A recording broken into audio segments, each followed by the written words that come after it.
የኔ ባል እንዳንቺ አይነት ባል አይደለም። እሺ ደረጀ አይደለም እኔ ሌላ ቦታ ሄጄ በሞትበት እንኳን ቆብ አድርጎ መልኩሶ ገዳም ይገባል እንጂ ከማንም ሴት ጭስ ሄዶ ገብቶ የሚልከሰከስ ወንድ አይደለም። አንተ ናታን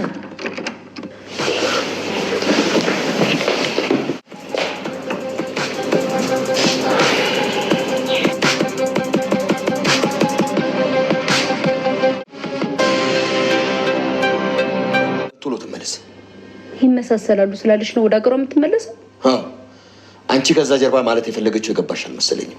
በደንብ ይገባኛል። ግን ማን ያውቃል እንዳለችው ግንኙነት ቢኖራቸውስ? የማትናገር ከሆነ አባዬ እኔ ራሱ ለማይ እነግራታለሁ። እሺ ምንድነው?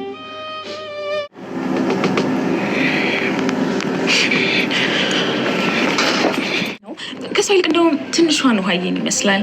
ያው እኔ መቼ የማይመሳሰል ሰው ነው የሚመሳሰልብኝ። የሆነ ዲስኦርደርም አለብኝ። ናታን ዛሬ በጣም በሚገርም ሁኔታ ትልቅ አጣብቂኝ ውስጥ ገብቷል። እንግዲህ በማያውቀው መልኩ አጋጣሚ አቢጌል ቀርባ መጣች፣ ዳጣ ቀጥላ መጣች። እነሱ መተው እንግዲህ በጣም ተከባድ ጥያቄ ተጠይቆ ተፋጧል። ጋይስ በጣም ነው የደነገጠው። አቢጌል ደረጀን እባክሽ አቢጌል ተሸሸጊ ዳጣ እየመጣች ነው ቢላትም አቢጌል ግን መሸሸግ አልፈለገችም። ለምን ደበቃለሁ? ለምን ሸሸጋለሁ? ምን አድርጌ?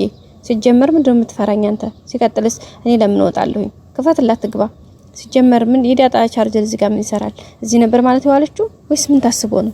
ለምንድን ነው ብላ እንግዲህ በጣም ጥያቄ ጠይቀው ነበረ። ሲቀጥል ደግሞ አትፍራኝ፣ ምን ታስፈራ? ማስፈራ ሰው አይደለሁም እኮ ደግሞ የድሮይቷ አቢጌል አይደለሁም። አሁን ላይ እኮ ብዙ ነገሮች ተለውጫለሁ፣ ብዙ ነገሮች እያስተካከልኩ ነው። ስለዚህ ለምን ትፈራኛለህ ነበር ያለችው። ናታንም አይኔ የድሮዋም ሆነ የዛያሁኑ አቢጌል እኔ ለምን ፈራሻለሁ? ግን ደግሞ ዳጣ እየመጣች ስለሆነ ባይሆን ጥሩ ነው ብዬ ስላሰብኩ ነው በማለት ነበር የመለሰላት። እንደዛም ቢላት እንግዲህ አይ ምንም ነገር አታስብ፣ በቃ እኔ እንደዛ ምንም ነገር ላደርግ አልችልም፣ በቃ ምንም ነገር ላደርግ ስለማልችል ምንም ነገር አታስብ በማለት ነው እንግዲህ የመለሰችለት። በዚህ መካከል እንግዲህ ዳጣ መጣች። ዳጣ ስትመጣ በጣም ነው የደነገጠችው። ገና ከውጭ ሆና እንዴ ቆይ ማንን አስገብተህ ነው የዘጋው እያለችው ነበር። ምክንያቱም ዳጣ እዚህ አትምጭ በእናትሽ እዛው ክላስሽ አመጣልሻለሁ ሲላት እንዴ ምን ማለት ነው ደግሞ እሱ ለምንድን ነው የምታመጣልኝ? እኔ ራሴ መጥቼ እዚህ በክፈት ባክ ስልኬ ቻርጅ እየዘጋ አንተ ትቀልዳለህ እንዴ? ክፈት ነው ያለችውና አመጣልሻለሁ ክላስ ሲላት አንዴ አልፈልግም። ለምን እኔ ራሴ መጥቼ እዚህ ለምን አንተን ክላስ መጥተህ እንዲሰጠኝ እጠብቃለሁኝ? እንዴ ለማንን አስገብተህ ዘግተህ ነው? በሩ እንግዲህ አጋጣሚ ተቆልፎ ነው ስለነበረ በጣም ነው ግራ የገባትና በመጨረሻም እንግዲህ በሩን ተነስቶ ለመክፈት ተገዷል ናታን። እንግዲህ ሲገባ ዳጣ በጣም ነው የደነገጠችው። መጀመሪያ በጣም የሆነ ድንጋጤና የንዴት ስሜት ነበረ። በኋላ ግን ለስለሳለች ይመስለኛል። አቢጌል ሆነ ብላ ነው ይሄን ነገር ያደረገችው። ምክንያቱም ናታንን በባለፈው እንግዲህ ቆይ ዳጣ በጣም ተወዳለች፣ ሲቀጥል ደግሞ እኔም ወዳለሁኝ ግን መቀበላው ነበርና ያው ሁለታቸው ልዩነታቸው እንግዲህ ምንድነው ያው አቢጌልን ናታን አይወዳትም። ግን አሁን ላይ የሆነ ወደሱ ስትቀርበው በፊት አሁን በቃ ወይጂ ምናምን ነበር የሚላት። በርግጥ በፊቱ አብዛኛውን ስድብም ነበር እሷ ስለምትሳደብም ጭምር ነው ይመስለኛል። ግን ደግሞ አሁን ላይ እሱ የሆነ አቢጌልን እያቀረባት ነው ማለት የሆነ ጥያቄዎች ስትጠይቅ በርግጥ የቤተሰቦችም አግዛ ስለተባለም እሱም ደግሞ የሆነ ምናልባት እንድትስተካከል ከማሰብ አንፃር ነው ብዬ አስባለሁ። ግን የሆነ እየቀረባት ነው፣ ሀሳቧን እየተቀበላት ነው፣ ነገሮችን ለማገዝ ክፍት አድርጎ እየተቀበላት ነው። ሲቀጥል ዛሬ እንግዲህ ወደ ሂደን ቲያትር አይተን መጣን ከአባዬ ጋር ስትለው የሚገርምና በጣም ደስ የሚል ነበረ። የሚገርም ጊዜ ያሳለፍን ምናምን ብላ ስትወራው ናታን ምንድን ያላት እንዴ ታዲያ አሁን ምን ታስቀንኛለሽ? ስትሄጂ ወይ ነን ሄድ ብለሽ አላልሽኝ? ለምን አሁን እንደዚህ ትኛለሽ ሲላት እንዴ በጣም ይቅርታ ትዝ ስላላለኝ ነው፣ ቀጣይ ጋር ሰህር ግን አብረን እንሄዳለን ናታን እያለችውና እንግዲህ ከዛ ያመጣችውንም ምንድነው ደስታ ከረሜላ ወይም ደግሞ ዱላ ከረሜላ ነገር ለመስጠት እንግዲህ ግጭ ብላ ነበረ ስጦታ ልሰጥ የነበረው። ግን አጋጣሚ ዳጣ ደረሰችና ዳጣ ደርሳ ምንድነው ምናምን ስትል ለሱ የዘረጋችውን ለዳጣ መለሰችው ማለት ነው። ምክንያቱም ዳጣን እንደሚደብራት እንደሚከፋት ስለምታውቅ እንግዲህ እንዳይታታለታ አንዴ ሁለት ሶስቴ ምን አይነት ፊሊንግ እንዳላት አንድ ላይ ሆነው ለራሱ እንዴት እንደሚያደርጋት በቃ በደንብ ጥልቅ ያለ ፍቅር እንዳላት ስለምታውቅ በዛ ላይ ደግሞ ናታንም እሷን ስለሚወዳት ከዛ አንፃር ነው ያላት ነበርና አሁንም እሷን ጠልፎ ለመጣል ብዙ ነገር እያደረገች ነው።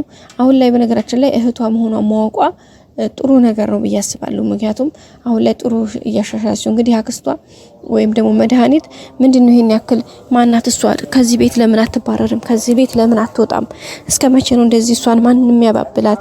ለምን ትባበላለች? ስለዚህ ተውጣ ማናት እሷ ብላ ቤተሰብ የምትተራመሰው ብላ እንግዲህ እየቀወጠችው ነው የምትገኘውና ያንን ነገር ደግሞ ኤቢን በቃ ኤቢ ነይ ቶሎና ያለውን ነገር እኔና አንቺ ሁሉም ነገር እናስተካክለው። በቃ ለኔ አማክሪ ንገሪኝ። ምክንያቱም እሷ ማናትና መቶጁ ልጅ ልትቀማሽ የምትችለው እሷ ማንም አይደለችም። ስለዚህ የፈለግሽውን ሰው የማግኘት የፈለግሽውን ሰው የራስሽ የማድረግ መብት እናንተን አለሽ። ስለዚህ ፕሊስ ብላ ነበረ እንግዲህ ስትላት የነበረው። እሷም እንግዲህ ያለውን ነገር ለመቀበል ፈቃደኛ አይደለችም። ማለት በተለይ እህቷ እንደሆነች ታወቀ በኋላ አሳብሬን እንስደዳት፣ ከዚህ ቤት እናስወጣት፣ እናባራት፣ በቃ ብዙ ነገሮችን ብላታለች ለአቢጌል። ግን አቢጌል አሁን ላይ በቃ ከአክስቷን ራሱ መሸሽን የመረጠችው ለመሰላችሁ እቺ ኦሬዲ እህቷ መሆኗን አውቃለች። እንግዲህ ደረጀን በባለፈው እንግዲህ ዳጣ እህትሽ ነች፣ በቃ አትክፊያት፣ ካሁን በኋላ በቃ ብዙ የተሰቃየች በአታት፣ ስለዚህ በቃ እህትሽ ነች፣ እንደው መልካም ነገር እንኳን ማድረግ ባቺ ግን በቃ ተንኮልና ለሌላ ነገር አታስቢያት፣ ምክንያቱም እሷ እህትሽ ነች በማለት ነው እንግዲህ አቶ ደረጀም መልእክት ጭምር ለአቢጌል የነገራት የነበረው። ኤቢም እንግዲህ ከዛ ወዲህ በቃ አላምንም፣ በቃ እንዴት አስቻለሽ አንቺ ግን ቆይ እንዴት እያላት ነው። በዛ ላይ ደግሞ ደረጀ ዳጣ አባቷንም እንደዚህ እንደሆነ እናንተም በአባቷ ቤት ከእህቶቿ ጋር እንደ ባዳ እየኖረች እየተገፋች፣ ሲቀጥል ደግሞ ይኸው እስካሁን ድረስ እናቷንም አታውቅም፣ ስለዚህ እባክሽ ብሏታል። ከዛም በኋላ ኤቢ ተስተካክላለች ማለት የተወሰናል አይደለ? በቃ በጠፋም ለማም አነሰም በዛም ዝሮ እንግዲህ በባለፈው እንደረቻት እኔና አንቺ እህትማማቾች ነን። ስለዚህ ምንም አይነት ነገር ቢመጣ ነገሮችን መታገስና ማሳለፍ አለብን ዳጣ። ስለዚህ አንቺ እኔ ተሻሻልኩ ሲባል አንቺ ደግሞ እያለች ነበረ። የዛሬው ቪዲዮ ይህን ይመስላል። በቀጣይ አዲስ ቪዲዮ እንገናኝ። ላይክ፣ ሼር፣ ሰብስክራይብ አድርጉ። መልካሙን ሁሉ ተመኘሁላችሁ። ባይ